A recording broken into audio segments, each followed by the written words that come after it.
Yan na. Ay, okay. June 18 po at syempre po, dumalaw na naman si Kong Pulong kay Tatay Digong. Kong, kumusta si Tatay Digong? Okay naman, masaya. Masaya siya ngayon, ha? Masaya siya ngayon. Nagbibiro. Okay, palabiro, ha? Daming jokes na inano sa mga apo niya. Okay. Yun, masaya naman siya, kumain. Okay. Tinanong, yun ang tinanong kung kumain siya, kumain naman raw siya. Yun na, okay naman siya, masaya. Paano siya nakipagbiruan sa mga apo niya? Hinahakap ba niya yung mga apo niya? Itong sa lalaki, about sa babae. Marami siya matuturo, ha? Although I'm sure yung tatay, marami na rin matuturo din. Oo. Tapos yung sa anak niyang babae. Okay naman yung sa pag-aaral, bibiruan. Tapos yung pag boyfriend, yung mga Ganun. ganyan, oo. Talaga si Tatay Digong, alam niya ang mga importante, ha? Mga boyfriend, girlfriend, ha? Balita sa Pilipinas, alam ba ho niyang pumuputok na yung gera sa gitnang silangan? Hindi masyado kasi yun nga sabi niya, kontrolado yung napapanood nila sa loob. Pero yung sabi niya, yung bago siya pumasok, may narinig na sa mga ganyan. So, yun lang, binalik ng story. At kinento ko naman ano man nangyayari sa US, sa Pilipinas. Ang pinaka-latest po dun sa repatriation ng Pilipino, nagkakamot na naman ng buhok po si PBBM. Para nung bagyo. Wala akong masagot yan. Oo. Oo. So, gano'ng katagal po yung naging bisita niyo ngayon? Ganun pa rin, na 3 o'clock lang nag-start. 1 hour 30 minutes pa rin yung visitation. Namasahe niyo po? Yes, always yan. Every time nandun tayo, minamasahe ko. 30 sa both legs, 30 sa So talagang masahe tapos kwentuhan. So wala naman pong hinihingi ngayon sa bisita niyo? Ngayon, no streamer. Magdadala na naman ako, maghahanap pa ako. Oo. Kasi streamer. Makati na raw. Dreamer. Ako. Marami sa sir, crowd vote or action. Ngita ko niya. Oo nga.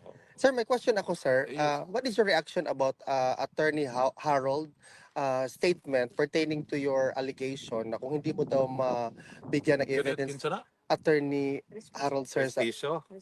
sa Harold yan. Harold Abel, Sino yan? yung asawan sambayanan, sinabi, Oo. sabi kasi, Alyeha, correct. Kalyeha. oo. Kung hindi mo daw Sabi niya- substantiate Correct. Ano yan?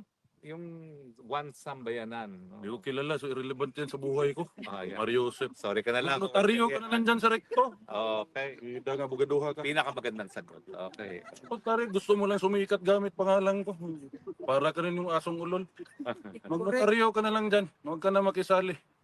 Sa Bisaya, ang tawag na mo anak bay, apil-apilon ka. Paghilom. Well, Hindi ko kilala yan. Ano yung pangalan? Howard Kalyeha. Howard Calieja, sir. Attorney Howard Calieja. Notaryo ka na sa kalye. Anyway, Kalyeha naman siya. No? So, kasi,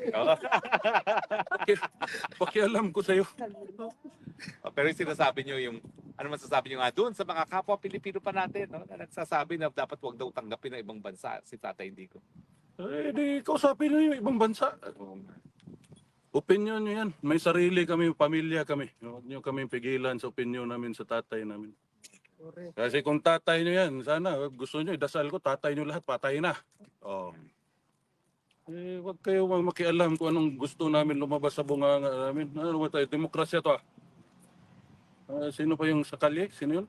Kalyeha. Calieja, sir.